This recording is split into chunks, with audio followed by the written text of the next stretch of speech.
à prendre la parole. Merci. Comme l'a dit mon ami Thierry de Montbrial ce matin, il nous a dit d'être aussi positif que possible dans notre contribution. Donc, permettez-moi d'abord de remercier les organisateurs de cette conférence.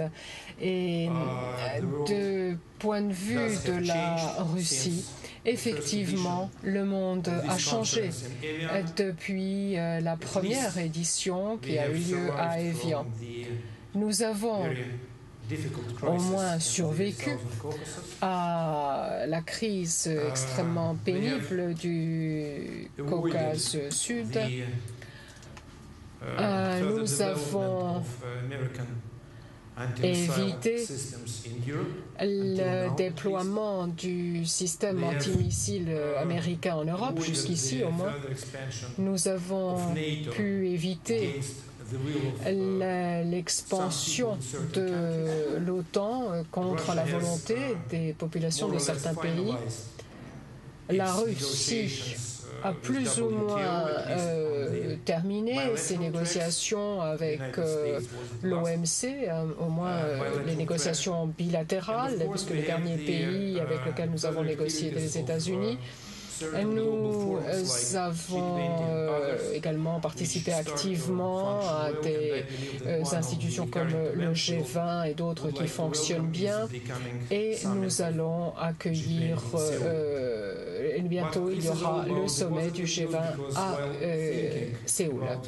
Donc tout cela pour ce qui est des éléments positifs, parce que dans la perspective russe, la question de la gouvernance et du point de vue des événements attendus d'ici la fin de l'année, et j'en vois trois, encore une fois, du point de vue de la Russie, j'insiste, mais il ne concerne pas spécifiquement la gouvernance mondiale. La première chose, c'est les élections prochaines aux États-Unis, le 2 novembre précisément. Et la Russie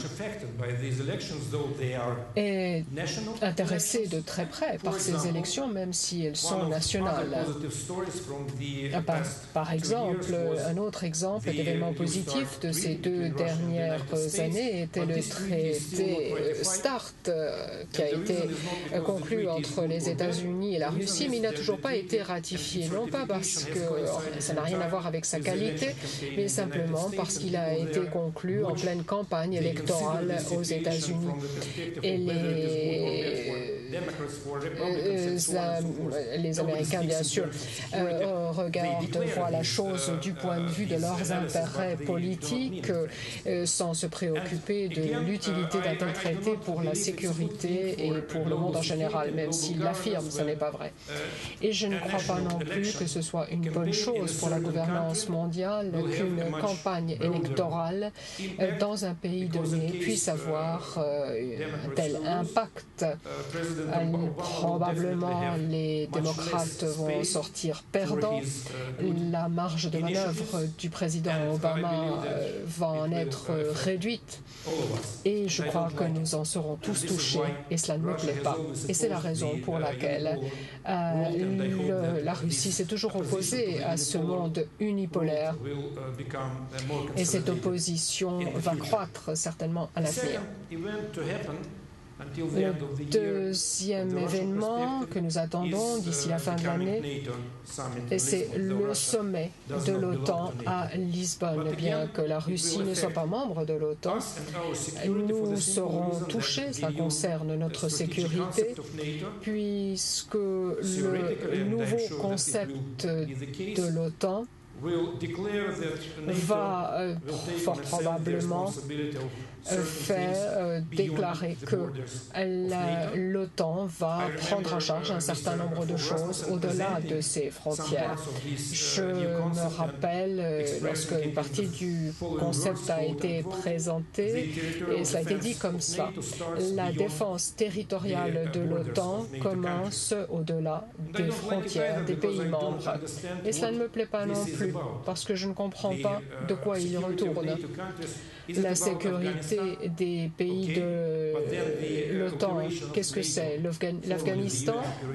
Parce que les opérations officiellement des Nations Unies, mais en réalité de l'OTAN en Afghanistan, n'ont rien à voir avec l'Afghanistan, mais avec l'OTAN, où cette intégrité de l'OTAN, sa sécurité commencera-t-elle ici au Maroc, en Russie, ou je n'en sais rien. Et cela m'inquiète, cela nous préoccupe en Russie, parce que nous aurions préféré avoir un dialogue plus ouvert avec l'OTAN sur les questions de la sécurité et de la gouvernance mondiale, pas seulement avec l'OTAN d'ailleurs, mais avec tous ceux qui se sentent concernés. Un autre événement,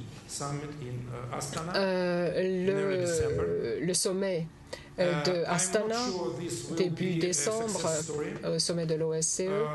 Je ne sais pas si ce sera couronné de succès. Le président du Kazakhstan a fait un excellent travail et je tiens à l'en féliciter, mais il ne suffit pas d'une bonne présidence pour que ce sommet de l'OSCE débouche sur un succès. Je crois que les contradictions, les différences seront très importantes et que la décision finale sera couchée en termes très généraux plutôt que concrets.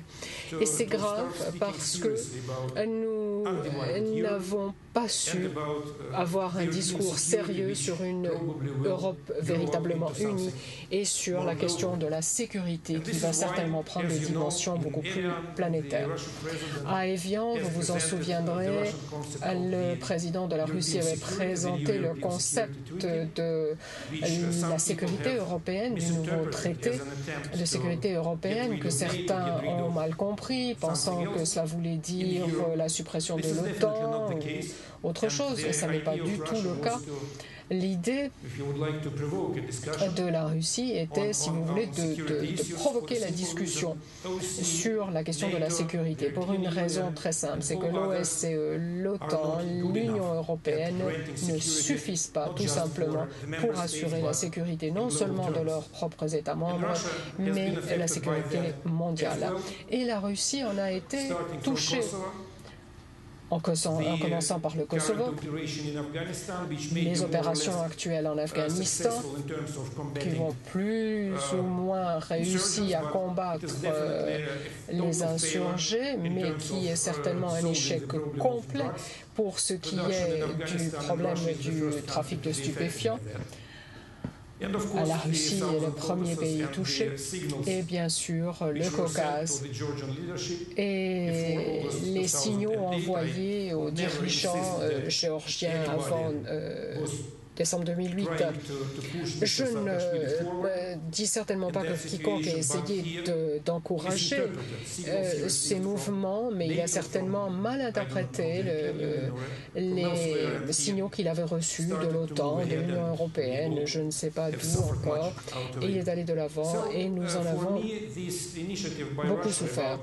Donc, pour moi, cette initiative de la Russie sur le traité pour la sécurité de l'Europe n'est rien d'autre qu'une invitation au dialogue.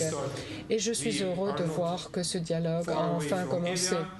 Nous ne sommes pas très loin d'Evian. Nous n'avons pas beaucoup, mais nous avons fait des progrès. Et la question de savoir si la sécurité européenne, la sécurité mondiale s'arrêteront à des considérations militaires, comme c'est le cas actuellement, ou de savoir si elles incluront également d'autres aspects, comme la sécurité économique, les aspects humanitaires et autres seront pris en compte. L'un des signaux positifs que nous attendons encore aujourd'hui, c'est que dans ce monde actuel, il y a moins d'obstacles à la collaboration un peu partout dans le monde. En Afrique, puisque nous sommes en Afrique, notamment. Et je crois que la démarche de la Russie face aux conflits en Afrique, mais ailleurs également, n'est pas contraire, mais coïncide plutôt avec celle de nos partenaires, de nos amis, de l'OTAN, de l'Union européenne, du G20 et d'autres organisations. Et c'est là encore une bonne nouvelle. Merci.